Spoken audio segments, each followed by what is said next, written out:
Hi everyone. आज हम लोग गोल्ड का फंडामेंटल और टेक्निकल एनालिसिस देखेंगे इस वीक का। ठीक है, तो ये हमारा 4 आवर का चार्ट है गोल्ड का, जो कि आपको ये सपोर्ट दिख रहा है और रेजिस्टेंस। ये सपोर्ट से पिछले वीक में आई थिंक फ्राइडे को, हाँ फ्राइडे को ये ब्रेक करने का कोशिश किया लेकिन ब्रेक नहीं कर पाया और वापस से रिजेक्ट करके लास्ट 4 आवर का कैंडल ऊपर क्लोज हो गया इस सपोर्ट के। उसके बाद वापस से इस वीक में इस रेसिस्टेंस को रिस्पेक्ट किया। उसके बाद फिर वापस से ये नीचे फॉल हुआ और बीच में अभी इस दोनों जोन के बीच में अभी मार्केट चल रहा है। तो हम लोग 15 मिनट के टाइम फ्रेम पे जाते हैं और डीप डाइव करते हैं इस एनालिसिस को। ये यहाँ पे आपको दिख पा रहा होगा कि ये मंडे का गैप डाउन ओपनिंग था। ठीक है, इसके बाद ये एशियन सेशन रहा, ये लंदन रहा, ये न्यूयॉर्क रहा। हर दिन इसी तरीके से मैं 3 सेशन में ट्रेड करता हूँ। ठीक है, एशियन, लंदन और न्यूयॉर्क। मैं कुछ यहाँ पे आपको दिखा सकता हूँ कि इस जगह पे मंडे को मैं कोई भी ट्रेड प्लान नहीं किया, जस्ट बिकॉज ऑफ मेरा फंडामेंटल न्यूट्रल चल रहा था। और उसके बाद फिर ट्यूसडे को मैं एक प्लान कर रहा था, क्योंकि ये मेरा रेसिस्टेंस था। जैसा कि आप लोग देख पा रहे हैं, ये मेरा रेसिस्टेंस था। कंसोलिडेशन के बाद ये ब्रेक किया। ठीक है, लेकिन मैं ट्रेड नहीं लिया। कारण एक ही था, क्योंकि मेरा न्यूट्रल था फंडामेंटल स्कोर, डेट्स वाई। और मैं आपको एक और चीज़ बताता हूँ, मैं ये RSI इंडिकेटर यूज करता हूँ हर ट्रेड लेने से पहले। ये इंडिकेटर मुझे ओवरबॉट और ओवरसेल का जोन बताता है। ठीक है, तो इस जगह पे ओवरबॉट तो हुआ था लेकिन मेरा फंडामेंटल स्कोर न्यूट्रल होने के कारण मैं ट्रेड नहीं बनाया। ठीक है, इसी बीच में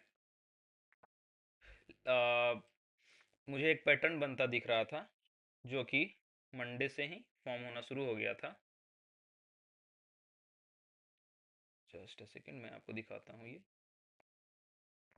आप देख पा रही हैं, ये बियरिश फ्लैग था। ठीक है, यहाँ पे ये ब्रेक किया और आपको एक जोन से ये रिजेक्ट होता दिखेगा, ब्रेक रिटेस्ट टाइप का कुछ, जो कि मैं आपको दिखा रहा हूँ। ये देखो, आप एग्जैक्टली ब्रेक किया, रिटेस्ट किया, वापस से गोल्ड फॉल कर गया। ठीक है, इसके बाद मैं फिर से वेडनेसडे कोई ट्रेड नहीं बना रहा था। ठीक है, उसके बाद फिर यहाँ पे मैं एक प्लान था मेरा न्यूयॉर्क में, लेकिन फिर से न्यूट्रल होने के कारण मैं रिजेक्ट कर दिया ट्रेड को। आफ्टर थर्सडे, फ्राइडे फ्राइडे को आप यहाँ पे एक देख पा रहे हैं ट्रेड है मेरा। एक्चुअली में मैं इस ट्रेड को अभी एक्सप्लेन करता हूँ क्यों ये ट्रेड मैंने लिया। आप देख पा रहे हो कि ये ओवरबाउट इस जगह पे था, इस जगह पे था, इस जगह पे था। ये RSI इंडिकेटर का था, मैं इसे यूज करता हूँ अपने हर ट्रेड में, पहले भी मैं बताया हूँ अभी।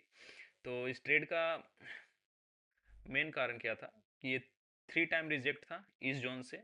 आफ्टर दैट ये यहाँ पे ब्रेक किया 15 मिनट के टाइम फ्रेम पे, जो आपको दिख पा रहा है यहाँ पे 15 मिनट के टाइम फ्रेम पे। यहाँ पे क्लोजिंग दिया कैंडल, ये कैंडल क्लोजिंग आया। उसके बाद मैं क्लोजिंग के बाद मैं एंट्री लिया। ठीक है, एंट्री लेने के बाद मैं एग्रेसिव एंट्री लिया था, जस्ट बिकॉज ऑफ उस समय का जो गोल्ड का मोमेंटम था बहुत ही एग्रेसिव चल रहा था। तो 1:2 का मेरा रेशियो रहता है। यूजुअली इस ट्रेड में मैं अपना रिस्क कम लगाया था, क्योंकि मेरा इस वक्त भी अभी भी गोल्ड जो है ना, मात्र 4 ही चल रहा था, जो कि एज फाइंडर का जो स्कोर है मेरा वो 4 चल रहा था। उसके कारण ये ट्रेड, क्योंकि अभी तक ये कंप्लीटली बुलिश नहीं हुआ है फंडामेंटली, तो ट्रेड हाई रिस्क लगाना मेरे लिए और सेटिस्फैक्शन उस लेवल का मुझे नहीं रहता है। और मैं रिस्क रिवॉर्ड 1:2 का हर ट्रेड में लेता हूँ। ठीक है, ये हो गया। अब इसके बीच में हम लोग डीप डाइव करते हैं एक बार फंडामेंटल, जो कि मैं आपको बार बार बता रहा हूँ कि फंडामेंटल मैं किस तरीके से देखता हूँ। तो आइए देखते हैं फंडामेंटल। ये आपको दिख रहा होगा स्क्रीन पे, ये फंडामेंटल का पूरा चार्ट। यहाँ पे आपको गोल्ड का न्यूट्रल पोजीशन दिख रहा होगा। गोल्ड न्यूट्रल है, ये न्यूट्रल पोजीशन पे गोल्ड चल रहा है। ठीक है, इसको मैं थोड़ा एक्सप्लेन कर देता हूँ आपको, ताकि आप समझ पाओ कि एक्चुअली मैं देखता कैसे हूँ फंडामेंटल को। तो सबसे पहले फंडामेंटल में मैं ये देखो इंस्टीट्यूशनल एक्टिविटी क्या कह रहा है। इंस्टीट्यूशनल एक्टिविटी जो है न्यूट्रल है।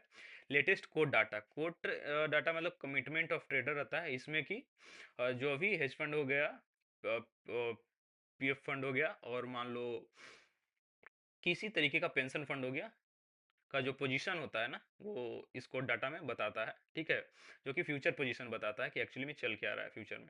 ओके, तो ये अभी बियरिश है, ठीक है। और ये जो कंप्लीट है वो न्यूट्रल दिखा रहा है। अब इकोनॉमिक ग्रोथ पे आते हैं, तो ये भी बियरिश दिखा रहा है, ठीक है। ये ये हो गया growth, GDP growth, manufacturing.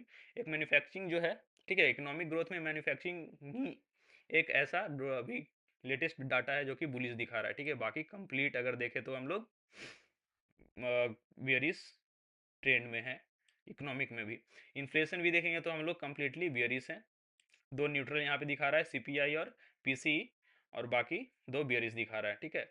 Gold के फेवर में फंडामेंटल में एकमात्र ऐसा डाटा है जो कि कंप्लीटली वेरी बुलिश पे है, कंप्लीट बुलिश दिखा रहा है, वो आपको जॉब मार्केट दिखा रहा है, ठीक है। इसके अलावा कोई भी नहीं।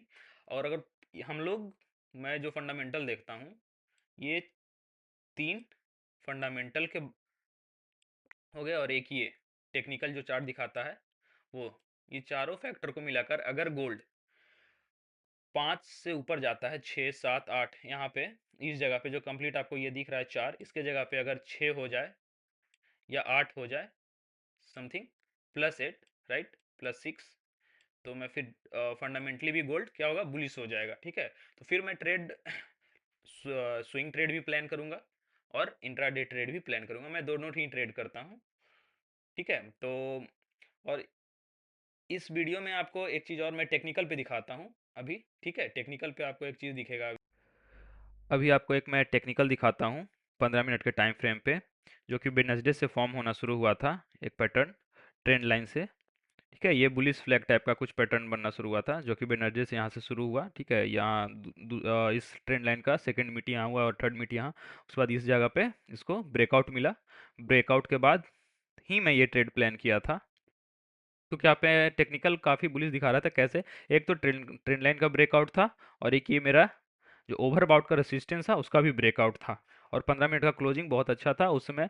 जिस वक्त मैं ये ट्रेड बना रहा था, उस वक्त गोल्ड का मोमेंटम बहुत बेहतरीन चल रहा था, जैसे कि पहले रैली में चल रहा था। इस वजह से मैं ये ट्रेड प्लान किया था, ये चीज़ मुझे आपको दिखाना था। तो छोटे टाइम फ्रेम पे पैटर्न वगैरह को ध्यान में रख के ट्रेड कीजिए।